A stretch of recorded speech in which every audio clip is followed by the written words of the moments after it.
No, there's a lot of things that, like you mentioned, in the Senate that's going to be coming up in the next year to enhance revenues through investment in more tax dollars, and the taxpayers are going to have to have somebody here to protect them.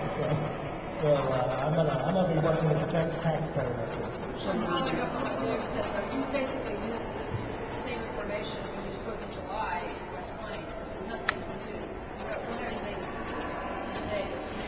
The threat, I never like to, I hate pompous politicians, but I don't like being ignored when I'm a state senator, having worked hard for the party for 13 years. The same number that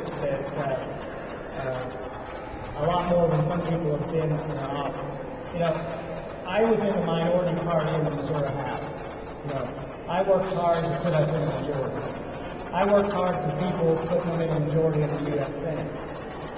I think that I get frustrated that people like me, they want us to work for them, but then when it comes to helping shape policies, be quiet, sit down, and let us do it. I'm a little frustrated that as a state senator, I don't have a spot at the table to talk about conservative values of the 160,000 people that I represent. So what do you want to have happen? You want to be representing yourself and talk to him, or you want to debate? Well, I've asked for debates, just like my opponents asked for debates from Secretary of State Carney. I really don't want to debate, but I'd like to have the opportunity to sit down and publicly discuss the future of this country. I don't think that's too much to ask, because when you know how things are when you get into a general election. You get ready to believe anything with the ads that are flying around. But why can't two people sit down and talk about the future of our party, the mistakes I feel was made in the past, and paint a picture of the direction that I think we need to go in the future?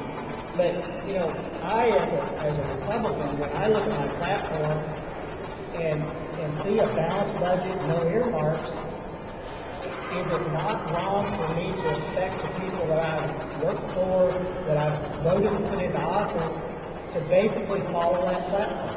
And I don't see that happening. So when I'm always the type that if you can't get somebody to do it, you might as well go do it yourself, and that's why I'm doing it. Have you personally asked Roy Blunt to have joint appearances, or have you asked that only publicly through the media? I haven't asked personally. I've asked through the public media. Have you sent a message to his campaign asking for meetings? No, but his campaign's not talking to me either. So. Do you blame Congress for those deficits? Well, exactly who do you blame? When you are in a party, I think that's not shirking responsibility when you point a finger at one person and say this is it. We were in charge then, and it's kind of hard to get past that fact, and a lot of things that's happening now. We're fighting cap and trade, we're fighting global warming issues.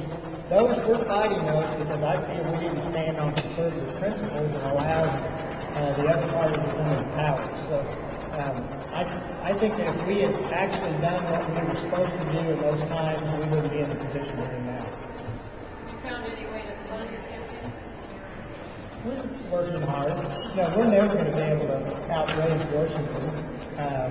My donations are going to come in $25 checks from people that are out working hard trying to pay bills.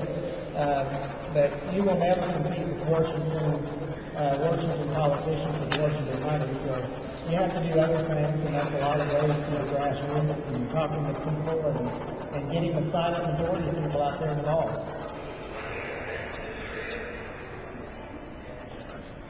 Thank you. Thanks. I got these press releases.